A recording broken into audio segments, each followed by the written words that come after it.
오늘 하나님께서 저와 여러분들에게 주시는 말씀은 마태복음 6장 1절부터 4절까지의 말씀입니다. 사람에게 보이려고 그들 앞에서 너의 얼을 행치 않도록 주의하라. 그렇지 아니하면 하늘에 계신 너희 아버지께 상을 얻지 못하느니라. 그러므로 구제할 때에 외식하는 자가 사람에게 영광을 얻으려고 회당과 거리에서 하는 것 같이 너희 앞에 나팔을 불지 말라. 진실로 너희에게 이르노라. 저희는 자기 상을 이미 받았느니라. 너는 구제할 때에 오른손이 하는 것을 왼손이 모르게 하여 내 구제함이 엄밀하게 하라. 엄밀한 중에 보시는 너희 아버지가 갚으시리라. 아멘. 그 산상수훈은 5장부터 7절까지의 말씀은 유대인들이 지금 갖고 있는 삶 속에서 하나님에 대한 오해한 부분들을 지금 예수님께서 수정해 주는 겁니다. 그리고 8장부터 지금 나머지 28장까지의 내용은 산상수훈에서 주님이 가르쳤던 그 말씀, 그 내용을 제자들이나 많은 무리들, 유대인들 앞에서 예수님의 삶으로 증명하는 거예요. 그겁니다. 그래서 이 마태복음을 잘 이해하셔야 합니다. 산상수훈이 왜 중요한가? 하늘의 참 진리를 주님께서 가르치는 겁니다.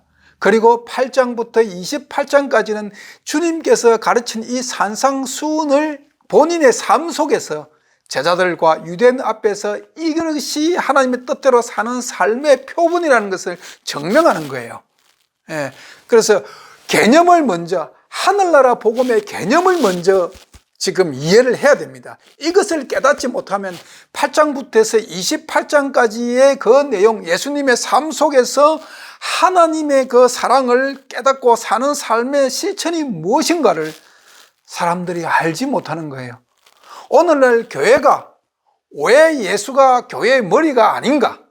오늘날 교회가 예수가 교회의 머리가 아니고 당회원들이 교회의 머리입니다. 그래서 맨날 당파 싸움 하잖아요. 목사와 장로님들 사이에 알력이 생기고 교인과 교인들 사이에 알력이 생기는 이유는 예수 그리스도가 교회의 머리가 아니기 때문에 그런 겁니다. 예수 그리스도가 교회의 머리고 내 삶 속에, 내 개인의 삶 속에 예수 그리스도가 내 속에 자정하시면은 하늘나라 진리의 복음을 깨달아야 합니다. 이건 굉장히 중요한 게 개인에게도 중요하고 교인들에게도 굉장히 중요한 겁니다. 지금 산상수훈은 지금 그것을 설명하고 있는 겁니다. 하늘나라에서 전하는 너의 참된 진리의 복음이 무엇인가를 깨달아라. 그러면 삶 속에서 예수님이 원하는 삶, 즉 아버지가 우리에게, 자식들에게 원하는 그 삶을 우리도 삶 속에서 살 수 있다는 겁니다. 이게 왜 중요하냐? 아버지가 원하는 삶을 살기 위해서는 우리가 죄를 이기는 능력이 나와야 되거든요. 죄를 극복하는 능력이 나와야 됩니다. 그 죄를 극복하고 죄를 이기는 능력이 어디서 나오는가?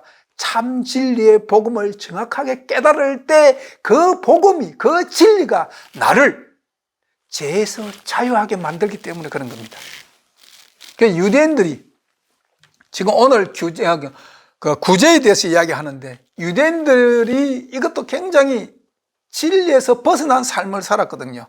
그래서 하나님이 원하는 구제는 도대체 어떤 구제인가를 지금 예수님께서 말씀합니다. 예수님의 그 삶, 생애 이런 거를 보면서 여러분 그 예수님의 형제들 그분들이 왜 예수님이 십자가에 못 박혀 돌아가시고 부활 성천하실 때까지 예수를 믿지 않았을까? 한번 여러분 삶 속에서 캐션 마크를 붙여보지 않으셨습니까? 그 야고보스를 기록한 야고보스는 예수님의 형제거든요. 제자 요한의 동생 야고보가 아니에요. 왜냐하면 그 예수님의 제자 야고보는 제일 먼저 순교해가지고 죽습니다. 그렇죠? 사도행전에. 그렇기 때문에 야고보스 기자는 예수님의 형제입니다. 그런데 이 야고보스를 기록한 야고보스, 이런 분들도 야고보스 예수님 형제지만 예수님이 살아 이 땅에 계실 동안에는 예수를 믿지 않았어요. 예수를 영접하지 않았습니다. 예, 마지막 예수님의 공생의 마지막 때 유월절 그때도 그 형제들은 뭐라고 당신이 만약에 메시아면 밝히 드러내소서 하고 그렇게 이야기하지 예수를 믿지는 않았어요. 성경 그렇게 기록되어 있지 않습니까? 예수님이 죽으시고 부활하고 승천하신 후에야 그들이 믿었습니다. 왜 그렇습니까? 그 형제들은 예수님이 어릴 때부터 예수님의 공생의 삶, 예수님이 십자가 죽을 때까지 그분의 모든 삶을 보았지 않습니까? 눈으로 경험했지 않습니까? 그런데 그들이 예수님을 믿지 않았습니다.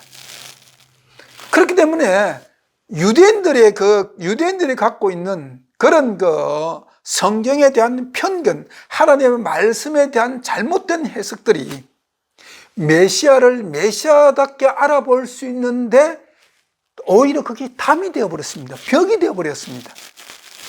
예수님의 생애를 통해서 예수님의 삶 자체가 예수님의 형제나 또는 그 이웃들에게나 또는 예수님이 성장한 갈릴리 그 동네에서는 그냥 살아계신 삶의 표본으로서 많은 사람들에게 가르치였습니다. 그 삶이 말과 행동, 그 삶 자체가 그 사람들에게 본의 삶을 사는 그런 가르침의 삶을 살았는데 그 당시 갈릴리 사람이라든지 또는 예수님의 고향에서 같이 성장했던 그런 사람들은 예수님이 그 삶 속에서 가르치는 것을 이해하지 못했거든요. 그래서 예수님께서 산상순을 통해 말로 직접적으로 말씀합니다. 말로 표현하는 것입니다. 왜 예수님은 예수님의 삶이 유대인들은 그 이해를 못했는가? 유대인들 입장에서 예수님의 삶은 이해가 가지 않았습니다. 왜? 생각이 예수님과 유대인들이 달랐기 때문입니다. 그래서 예수님이 저렇게 사는 삶이 어떻게 보면은 유대인들 입장에 또는 그와 같이 그 예수님의 어린 시절부터 살아온 삶을 직접적으로 경험한 그 형제들이나 그 이웃들의 삶을 볼 때는 예수님이 참 어리석은 사람이에요. 세상 관점으로 볼 때는 참 스토피한 사람이에요. 그렇죠? 예수님이 엄청난 능력을 소유했지 않습니까? 그렇지 않습니까? 그런데도 그들은 예수님을 믿지 못해요. 왜? 생각이 다르기 때문에 그렇습니다. 유대인의 생각은 예수님이 대단한 능력을 가지고 있다고 그들은 알았어요. 그런데 그 대단한 능력을 가지고 그 능력을 사용하는데 그들이 유대인들이 생각할 때 그들이 참 좋아하는 것, 가장 좋아하는 것을 먼저 가지려고 할 것인데 예수님이 그런데 사용하지 않거든요. 그래서 이 사람들은 이해가 가지 않는 겁니다. 어떻게 사람이 저렇게 어리석게 살 수 있는가? 이거예요. 어떻게 저렇게 스투피하게 살 수 있는가? 하고 참 의아해했습니다. 아니, 내게 그런 능력이 주어지면은, 여러분, 가끔 우리가 영화 같은 거나 아닌 걸 보면은, 어떤 능력 없는 사람들, 좀 세상에서 좀 멸시받고 능력 없는 사람들에게, 좀 신의 능력이 주어진다든지, 예를 들면은, 초능력이 주어진다든지, 어떤 영화 같은 데 보면 외계인이 와가지고 이렇게 그 사람에게 어떤 초능력적인 능력을 준다든지 그런 게 보면 그 사람이 그런 능력을 받아요. 그런데 그 능력을 받으면은 일단 자기가 그 능력을 사용하는데 어떨 때 사용합니까? 영화에 법적으로 사람이 보면은 그거 선한데 별로 사용하는 사람이 없어요. 자기의 개인의 유익을 위해서 그거를 사용하기는 하는데 그것도 선한 일에 사용하는 것이 별로 없어요. 그런데 이게 왜 그러느냐? 인간이 가지고 있는 죄의 본성이 변질되지 않고 변하지 않는 상태에서 내게 아무리 큰 능력이 주어진다 해도 그 능력을 올바로 사용할 수 있는 힘이 없습니다.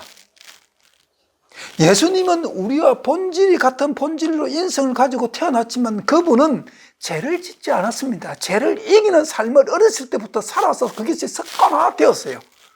그런 삶을 유대인들이 바라볼 때 도무지 그 예수님을 이해할 수가 없었습니다.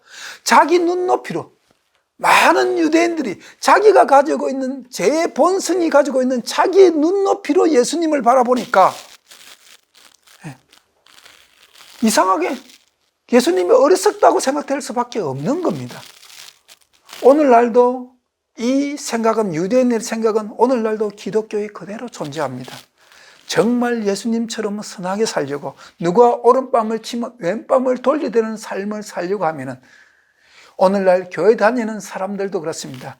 그것이 잘 사는 것이 아니라고, 그것이 지혜롭게 사는 것이 아니라고.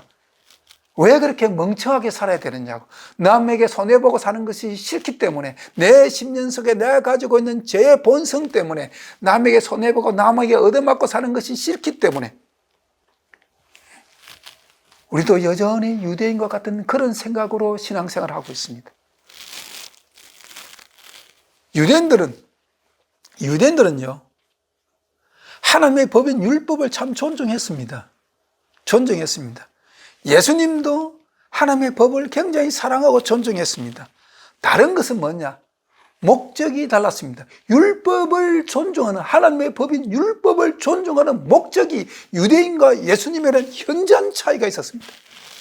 유대인들이 율법을 존중하고 하나님의 말씀 이렇게 묵상하는 이유는 자기의 영광을 위해서, 자기의 뜻을 이루기 위해서, 자기가 영광 받기 위해, 자기의 영광, 이것을 위해서 율법을 존중했고, 예수님은 하나님의 법인 율법을 존중하는 것은 자기의 영광이 아니라 창조주 하나님 아버지의 영광을 위해서 율법을 존중했습니다.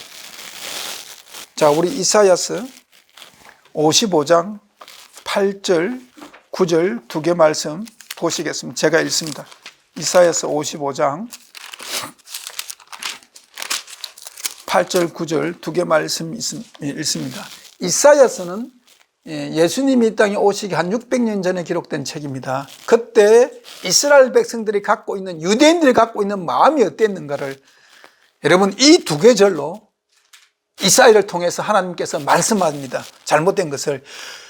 8절 9절, 이사야 55장 8절 9절 두 계절입니다. 여호와의 말씀에 내 생각은 너희 생각과 다르며 내 길은 너희 길과 달라서 하늘이 땅보다 높음같이 내 길은 너희 길보다 높으며 내 생각은 너희 생각보다 높으니라. 유대인들이 갖고 있는, 즉 인간이 갖고 있는 생각과 하나님의 생각은 다르다는 겁니다. 얼마만큼 다른가? 하늘과 땅 차이라는 겁니다. 쉽게 말씀드리면. 이게 무슨 뜻이냐? 인간이 가지고 있는 생각은 자기의 영광을 가지고 자기의 영광을 위해 사는 겁니다. 자기의 영광. 그러나 하나님의 생각은 하나님 창조주 아버지께 영광을 돌리는 삶을 살아라는 겁니다. 그러니까 유대인들이 생각하는, 오늘 이 땅에 많은 사람들이 유대인의 신앙을 버리지 못하고 있는데, 유대인의 생각은 뭐냐면은 보이는 것을 사랑합니다. 눈에 보이는 것. 그러니까 사람들 앞에 자기가 높아 보이고 있어 보이고 가지고 있는 것, 그것이 힘이라고 생각합니다. 그것이 능력이라고 생각합니다. 하나님은 그렇지 않습니다. 하나님의 눈에 보이는 권력이나 부가 그 사람의 능력이 아니라, 하나님은 하나님의 품성을 가지고 있는, 그것이 하나님이 볼 때는 하나님이 사랑하는 능력입니다. 하나님의 품성, 하나님의 인격, 그것이 능력입니다. 그렇기 때문에 유대인들의 생각은, 바리새인이나 사두개인이나 이때 종교 지도자들의 생각은 어떤 생각이었느냐? 자기가 부와 권력을 가지고 있는, 지금 누리고 있는 이 삶이 하나님으로부터 축복받은 삶이라고 생각했기 때문에 가난하고 소외받는 자들을 무시하고 등한시했고 멸시했습니다. 그렇기 때문에 예수님이 마태가 당시 직업이 뭐예요? 세리였습니다. 마태의 집에 들어가서 먹을 때에 바리새인들이 예수님이 비난할 때 뭐라고 했습니까? 너희 스승은 어떻게 해서 세리와 같이 이런 말을 쓰는 겁니다. 자기들은 이게 높은 등급의 사람인 것처럼 착각하고 살았습니다. 그래서 자기를 사랑하지 않는, 자아를 사랑하지 않는 자는, 그렇게 예수님께서는 이렇게 표현하면 됩니다. 자아를, 유대인들이 생각하는 자아를 사랑하지 않고 하나님의 그 영광, 하나님의 영광을 사랑하는 그런 그 심정을 가졌기 때문에 유대인들이 감히 그 예수님의 그 품성을 이해할 수가 없었습니다. 오늘날 기독교인들의 예수의 향기가 없는 이유도 바로 유대인과 같은 똑같은 신앙생활을 하고 있기 때문에 그렇습니다. 우리 속에 예수 그리스도의 그 심정, 그 하나님 아버지를 정말로 사랑하고 그 이름 앞에 정말 영광을 돌리는 그 심정이 오늘 우리 삶 속에 없기 때문에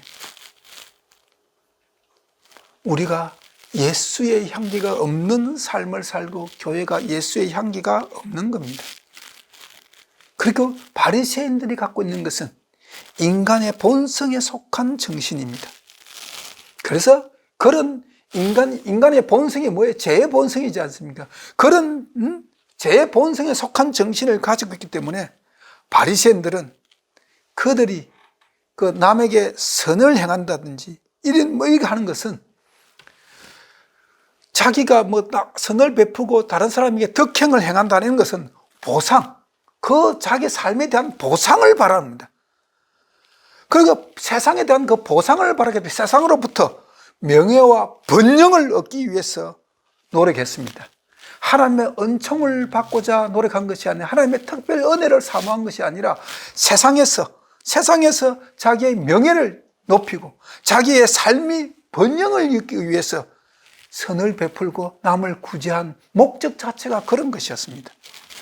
그래서 사람들의 주목을 끌고 거룩하다는 명성을 이루기 위해서 자선사업, 자기가 구제하는 이런 것을 자랑으로 말을 하고 다녔습니다.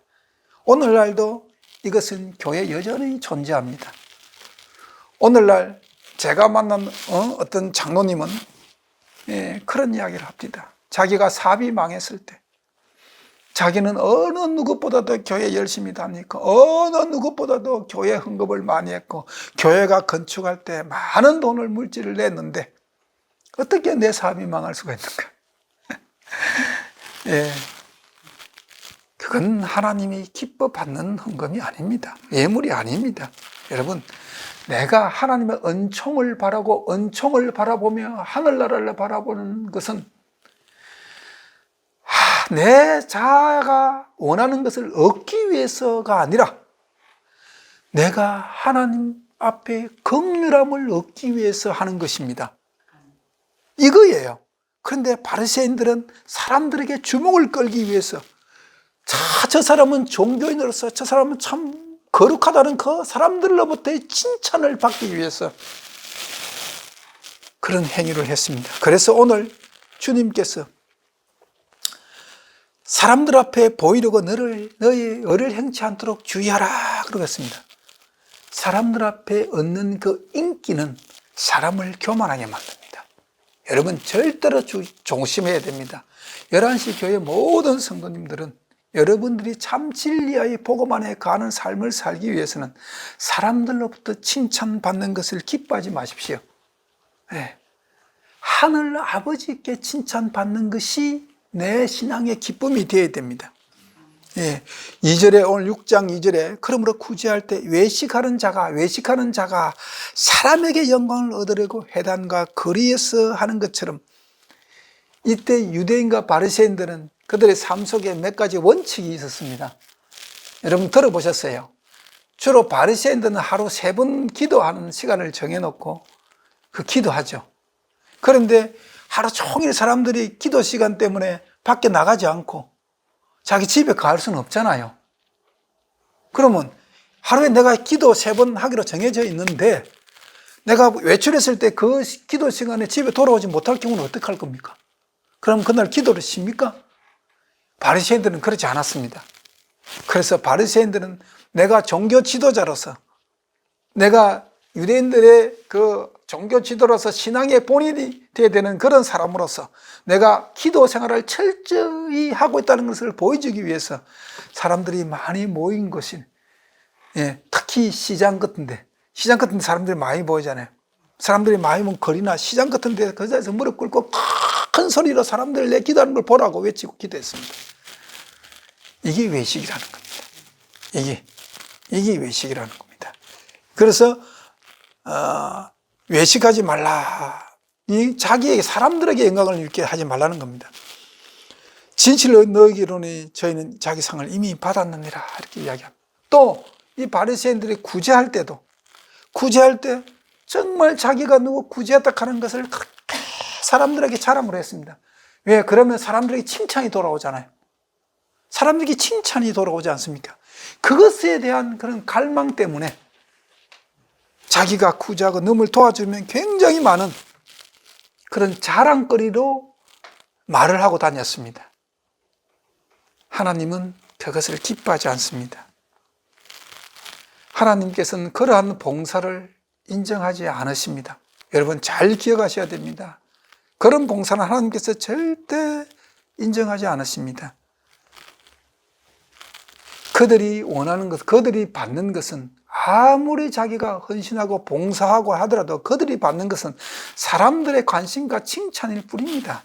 하늘 아버지에게서는 상이 없다는 겁니다. 예, 그것이 쉽게 말하면 외식입니다. 즉 다시 말씀드리면 이름만 그리스도인이라는 겁니다. 무늬만 기독교인이라는 것입니다. 무늬만. 예, 참 그리스도인이라는 것은 어떤 삶을 사느냐? 선행을 통하여 영광을 그들 자신에게 돌리지 아니하고 하나님께 돌려야 합니다. 모든 영광은 하나님께 돌려야 됩니다. 내게 그런 은혜와 능력이 주신 분이 누구십니까? 하나님입니다. 오늘 교회에서 어떤 좀 돈 헌금 많이 내시는 분, 이런 분들이 보통 직분을 잘 받죠? 그죠? 잘 받죠? 그리고 목사들도 타락해가지고 그 교회 헌금 많이 내면은 직분 안수 집사 장로 이렇게 주죠. 예. 그리고 장로로서 장님 받으려면은 장님 받을 때면 또 감사헌금, 특별헌금도 내야 됩니다. 그죠? 내야 됩니다. 자, 이것은 세상의 풍조지 하나님이 원하는 게 아닙니다. 유대인들이 갖고 있는 관습이 오늘날도 교회에 그대로 내재되어 있고 남아있는 잔해지요. 하나님은 그걸 원치 않습니다. 여러분들에게 어떤 부와 권력이 주어졌습니까? 그건 하나님께서 하나님의 계명을 지키는 데 사용하라고 주신 겁니다. 여러분들에게 여러분들의 물질이 지금 허용되어 있습니까? 이웃 사랑하는데 그 물질을 사용하라고 주시는 겁니다. 여러분들에게 그 물질을 허용하신 하나님의 참 뜻이 무엇인지를 깨달아야 됩니다. 그렇기 때문에 모든 영광은 내가 받는 것이 아니라 누가 받아야 됩니까? 하나님 아버지가 받으셔야 됩니다. 그것이 예수님의 공생에서 우리에게 보여준 샘플입니다. 예수님이 율법을 그렇게 존중하고 율법을 그렇게 철저하게 지킨 것은 그 율법의 참 정신은 하나님 아버지께 영광을 돌리기 위해서 그러신 겁니다. 그것이 우리의 삶의 샘플입니다. 참 그리스도인은요, 바로 예수 그리스도의 마음을 간직한 자가 참 그리스도입니다. 자, 갈라디아서 2장 20절을 봅니다. 갈라디아서 2장 20절 제가 읽습니다. 내가 그리스도와 함께 십자가에 못 박혔나니 그런즉 이제는 내가 산 것이 아니요 오직 내 안에 그리스도께서 사신 것이라. 이제 내가 육체 가운데 사는 것은 나를 사랑하사 나를 위하여 자기 몸을 버리신 하나님의 아들을 믿는 믿음 안에서 사는 것이라. 나를 사랑하는 그 예수 그리스도의 사랑이 내 속에 있어야 된다는 겁니다. 우리 나머지 삶이 뭐냐? 그 예수 그리스도의 사랑이 우리 속에 새겨져서 그 사랑이 우리의 삶 속에서 표현되어 나올 때 그래야만 우리는 기독교인이란 그런 명칭을 얻을 수가 있는 겁니다. 우리의 삶에 오직 그리스도가 나타나야 됩니다. 내가 나타나면 안 됩니다. 오직 그리스도가 나타나야 됩니다. 우리는 진실한 마음으로 주되 선한 행실을 행할 때에도 남에게 보이기 위해서가 아니라 고생하는 자들에게 대한, 고통당하는 자들에 대한 동정과 사랑으로 다가가야 합니다. 사랑으로 실천해야 합니다. 즉 예수 그리스도의 마음으로 그들에게 사랑을 베풀어야 된다는 겁니다. 그것은 그러기 위해서 우리는 먼저 가져야 할 마음이 뭐냐? 하나님의 마음입니다. 하나님의 마음. 하나님이 우리를 얼마나 사랑하는가 하는 그 사랑의 마음을 간직해야 됩니다. 즉 예수 그리스도의 마음을 품어야 합니다. 예수 그리스도의 마음이 내 속에 내재되어 있고, 그리고 그 삶 속에서 나올 때는 보상이, 남의 사람의 칭찬이나 사람의 관심은 내게 관심을 기울일 그런 게 없잖아요. 예수 그리스도의 마음이 했기 때문에, 예수 그리스도의 인격이 다른 사람을 사랑하고 구제하고 다른 사람을 동정했기에, 그죠? 나의 영광이라는 것은 없잖아요.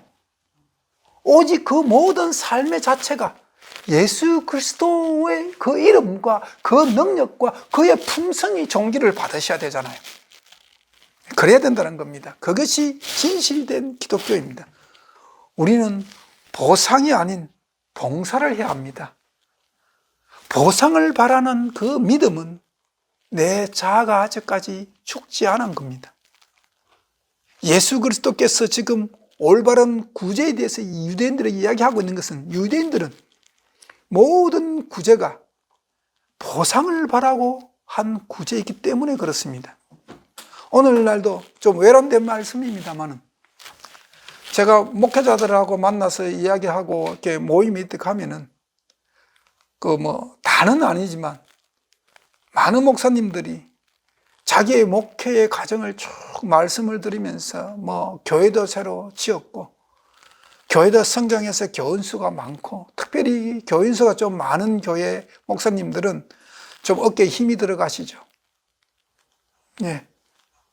자부심이 대단합니다. 여러분, 목회는요, 예수님이 하신 겁니다. 자기가 한 것이 아닙니다. 이해하십니까? 이 세상, 이 지구상에서 가장 큰 교회여 가장 많은 교인 수를 가진 그 교회와 목사님이 순복음교회고 조인기 목사님이었습니다. 그렇죠? 그런데 조인기 목사님이 하신 거예요? 그건 아니라는 겁니다. 아니라는 겁니다. 여러분, 교회는 예수 그리스도가 머리입니다. 그러니까 교인들이 할 수 있는 것은 하나님께 영광을 돌리는 것 외에는 할 수가 없습니다. 그게 전부입니다.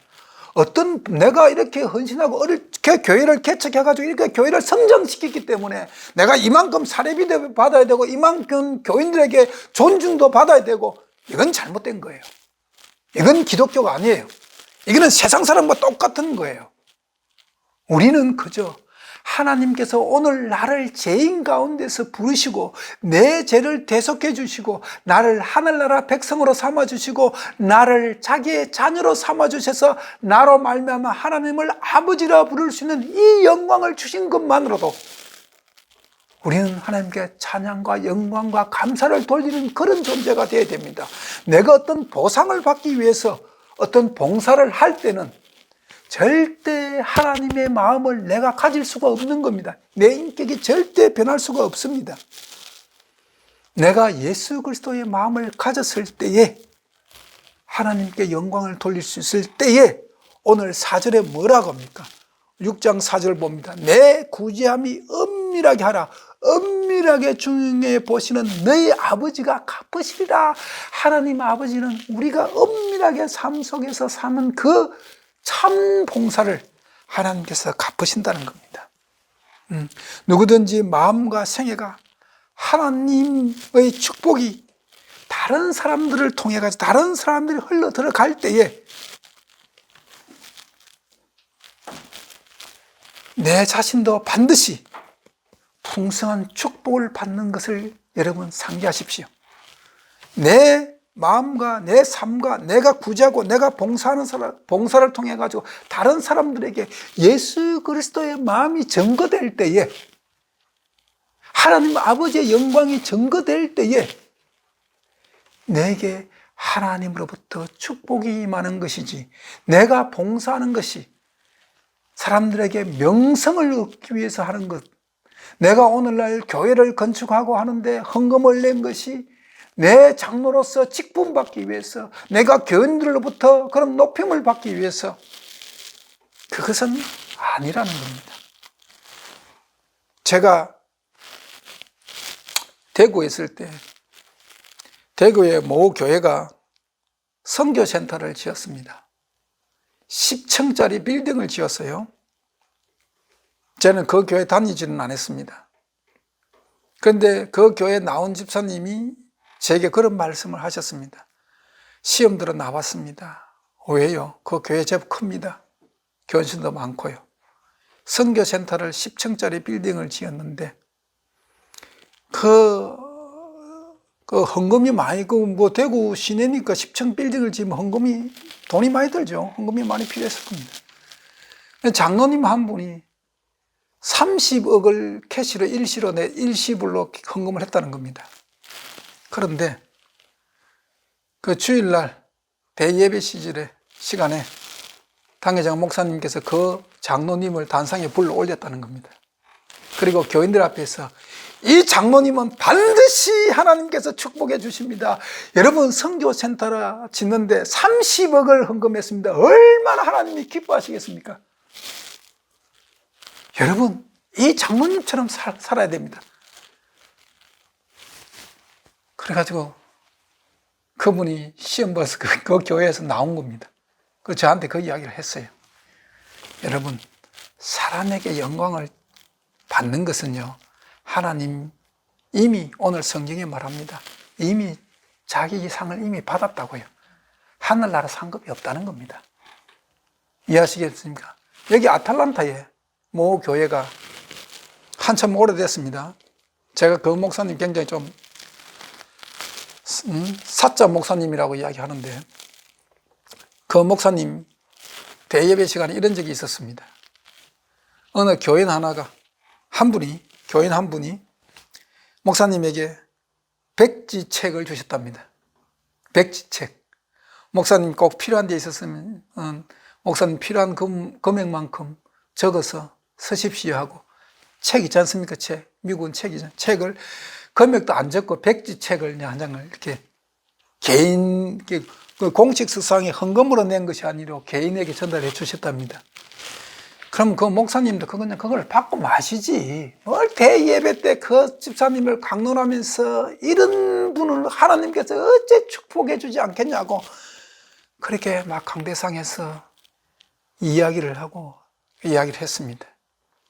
그러니까 다른 사람, 그러면은 목사님께 개인 헌금 안 드리는 사람은 하나님의 축복이 없습니까? 그때도 그 교회 그것 때문에 굉장히 시끄러웠습니다. 많은 교인들이 시험을 받았습니다. 여러분, 예수님은 오늘 우리에게 산상순에서 가르칩니다. 오른손이 하는 것을 왼손이 모르게 하라고.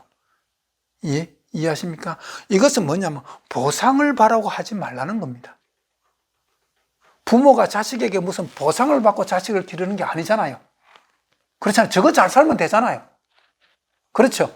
내가 우리 자식 키우는데 요놈 키워가지고 우리 자식이 쓰지 않을까? 우리 예지 키워가지고 내가 늙으면 얼마만큼 보상을 받고, 우리 예종이 키워가지고 내가 늙었을 때 얼마만큼 받고, 예훈이 키워가 얼마만큼 보상 받고, 그게 아니잖아요. 내 자식이기 때문에, 내가 사랑하기 때문에 그냥 부모로서 희생하고 사랑하잖아요. 자식이 부모의 사랑을 알아서, 철이 들어서 알아서, 부모가 힘이 없고 정말 아무것도 할 수 능력이 없을 때에 자식들이 부모를 섬기는 거지. 그렇죠? 내가 자식을 키울 때부터 어떤 대접받기 위해서, 내가 무슨 대가를 바라기 위해서 자식들에게 향하는 거 아니지 않습니까? 그렇죠? 하나님은 우리에게 원하는 것이 그겁니다. 그렇다고 해서 엄밀하게 하라 해서 아무도 모르게 하라는 것은 아니에요. 그냥 하면은 하나님께서 다 때가 되면은 그것을 보상해 준다는 겁니다. 예를 들면은 마게도니아 교회가 그 당시 예루살렘 지역에 흉년이 들어가지고 기근이 들어가지고 먹고 살 게 없을 때 바울이 연보를 받아들였습니다. 마게도니아. 그 마게도니아 교인들이 자기 힘이 부치도록 지나치도록 했다고 그렇게 기록되어 있습니다. 성경에. 기억하시죠? 근데 그 내용을 고린도후서의 사도 바울이 고린도 교회를 통해서 연보하라고 할 때 마게도니아 교인들이 했는 그 행동을 고린도후서에 적어서 보냅니다. 편지 서신에. 이해하십니까? 네. 그렇게 해서 마게도니아인들의 그 신앙을 올려주죠. 네. 하나님이 원하는 그 동사는 바로 이겁니다. 우리가 예수 그리스도의 마음, 하나님의 마음과 합해졌을 때에 다른 사람에게 우리가 구제하고 베풀어주는 그 축복이 자신에게도 축복이 된다는 것을 깨달아야 합니다. 가난한 사람들에게 자신을 베푸는 그 사람은 다른 사람을 축복해 주죠. 그러면 하나님께서 내 자신은 하나님으로부터 더 큰 축복받는다는 걸 알아야 됩니다. 내가 구제하고 내가 봉사하고 내가 헌신할 때 하나님께서 우리에게 한량없는 마음의 평강과 기쁨을 안겨주십니다. 그리고 내 인격을 예수 그리스도의 인격으로 변화시켜 주는 겁니다. 이게 엄청난 축복이지 않습니까? 그러나 내가 남에게 구제하고 헌신하고 봉사하는 것이 내가 사람들로부터 칭찬받고 명예를 얻기 위해서 그런 삶을 그런 목적으로 했을 때는 하나님의 참 기쁨과 평안을 누릴 수 없고 내 인격이 절대 변할 수가 없는 겁니다. 예수 그리스도를 닮을 수가 없는 겁니다. 하나님이 원하는 참 봉사, 참 구제는 하나님의 심정으로 예수 그리스도의 마음으로 하라는 겁니다. 그럴 때 하나님께서 엄밀하게 중에 보시는 너희 아버지께서 갚으신다는 겁니다. 어떻게 갚으시는가? 자, 오늘 이사야서 58장을 봅니다. 하나님께서 이미 약속해놨어. 구약에 말씀해놨습니다. 이사야 58장 7절부터 11절까지 말씀 보십니다. 제가 읽습니다. 또 줄인 자에게 내 식문을 나누어 주며 유리하는 빈민을 내 집에 들이며 벗은 자를 봄에 입히며 또 내 골육을 피하여 스스로 숨지 아니하는 것이 아니겠느냐. 그래하면 내 빛이 아침같이 비칠 것이며 내 치료가 급속할 것이며 내 의가 내 앞에서 행하고 여호와의 영광이 내 뒤에 호위하리니 내가 부를 때 나 여호와가 응답하겠고 내가 부르짖을 때에 말하기를 내가 여기 있다 하리라. 만일 내가 너희 중에 명예와 손가락질과 허망한 말을 제하여 버리고 줄인 자에게 내 심령을 동하며 괴로워하는 자의 마음을 만족케 하며 내 빛이 흑암 중에 발하여 내 어둠이 낮과 같이 될 것이며 나 여호와가 늘 항상 인도하여 마른 곳에서도 내 영혼을 만족케 하며 내 뼈를 견고케 하리니 너는 물된 동상 같겠고 물이 끊어지지 아니하는 샘 같을 것이라. 이해하십니까? 하나님이 이렇게 우리를 갚아주신다는 겁니다. 이게 기독교입니다. 오늘날 우리 모든 기독교인들 마음속에 이사야서 58장 7절부터 11절까지의 말씀을 되새기야 합니다. 예수 그리스도의 참 마음을 가지고 하나님의 참 뜻을 가지고 하나님께 영광 돌리면서 내 자아가 아니라 모든 것을 하나님께 영광을 돌리는 그런 삶을 살 때에 하나님께서 우리에게 물된 동산 같겠고 물이 끊어지지 않은 샘 같을 것이라고 하나님이 약속하십니다. 그리고 내가 부르짖을 때 말하기를 내가 여기 있다 하리라. 하나님께서 그렇게 우리와 함께 해주신다는 겁니다. 이것이 기독교의 참 봉사여 기독교의 참 희생입니다. 살아있는 희생입니다. 외식하는 자가 되지 말라는 겁니다. 사람에게 보이려는 그런 삶을 버리라는 겁니다. 유대인들은 특히 종교 지도자들은 그런 생각이 참 강했거든요. 네, 그러나 그것은 외식이라는 겁니다. 외식을 버리지 않고는 하나님의 올바른 율법의 참 뜻을 깨달을 수가 없고 율법의 참 사랑을 깨달을 수가 없으면 율법의 진정한 삶을 내 삶 속에서 적응시키며 살 수가 없다는 것입니다. 그 삶이 율법의 참사랑을 깨닫지 못한 자가 어떻게 하나님에게 영광스러운 그런 삶을 살 수가 있겠습니까? 11시 교회 성도 여러분, 아니 오늘날 모든 기독교인 여러분, 여러분의 모든 삶을 하나님께 영광을 돌리는 삶으로 바꾸셔야 합니다. 그러기 위해서는 하나님의 본 사랑을 내 속에 품어야 합니다. 그런 자에게 하나님께서 우리가 기도할 때에 하나님 내가 여기 있노라고 하나님이 응답해 주실 것입니다. 그리고 물된 동상 같고 물이 끓지 않는 샘같이 해 주실 거라고 하나님께 약속하신 이 말씀이 저와 여러분 삶 속에서 나타날 것입니다. 기도하시겠습니다. 하나님 아버지 감사합니다. 우리는 이 땅에서 가장 축복받은 자들입니다. 왜냐하면 우리는 하나님을 아버지라 부를 수 있는 그런 특권을 받았기 때문에 그렇습니다. 하나님은 우리를 자녀로 삼아 주셨습니다. 이 큰 영광 위에 무슨 더 큰 영광이 필요합니까? 오늘 많은 기독교인들 우리의 삶 속에서 우리가 받은 특권을 기억하며 살게 하여 주시옵소서. 하나님 아버지의 자녀는 이 특권의 삶을 살 수 있는 그런 영광을 주신 그 하나님께 모든 영광을 돌리며 내 삶을 살게 하여 주시옵소서. 예수님 이름으로 기도합니다. 아멘.